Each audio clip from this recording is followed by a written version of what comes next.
کچھ ٹائم پہلے کی بات ہے کہ ایک کتاب میں پڑھ رہی تھی تو اس میں مجھے کویشچن ملا، آپ کو موت کا تصور کیسے ملا؟ آپ کی جو ارلی یادداشت ہے اس میں کسی کی موت کا ایکسپیرئنس ہے؟ کیا آپ نے کسی کے جنازے میں شرکت کی؟ کتنے لوگ ڈسٹرب تھے یا سیلف کنٹرول تھے؟ اور اس کا آپ کی سائیکک پر کیا اثر پڑا؟ تو اس کا جواب جو میں نے لکھا وہ آپ سے میں شیئر کرتی چلوں۔ بچپن میں دادی کی موت ہوئی تو ابو میری ایلڈر سسٹر کو لے کر اپنے ساتھ گئے۔ اس سے مجھے پتہ چلا کہ لوگ مر جاتے ہیں۔ یہ بہت بچپن کی بات ہے، جب میں کوئی 5-6 سال کی تھی۔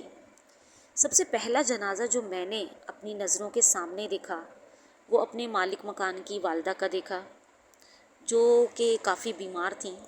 سیڑھیاں اتر کر وہ بڑی مشکل سے نیچے آتی تھیں، اور ان کی موت پر میں نے نوٹس کیا اس وقت کہ ان کی فیملی کافی سیلف کنٹرول تھی۔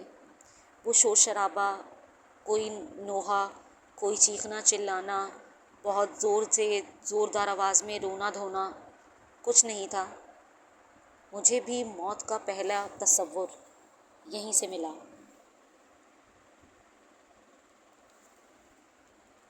موت کے تصور کا میری سائیکک پر پازیٹیو اثر پڑا۔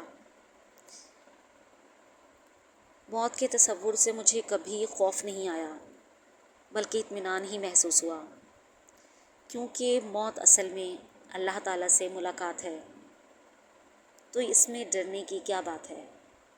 خوش ہونے کی بات ہے کہ جس سے ہمیں سب سے زیادہ محبت ہو اس سے ملنا ہے، کیونکہ جب ہمیں کسی سے محبت ہوتی ہے تو ہمیں اس سے ملنے کا بہت شوق ہوتا ہے، کیونکہ اللہ تعالیٰ کا دیدار جنتیوں کو ہی نصیب ہوگا۔ اس لیے کوشش ضرور کیجیے کہ اپنی دنیا کے ساتھ ساتھ آخرت کی فکر بھی ضرور کیجیے۔ اگر آپ چاہیں تو خود سے اس سوال کا جواب لے سکتے ہیں اور کمنٹ میں اسے شیئر کر سکتے ہیں۔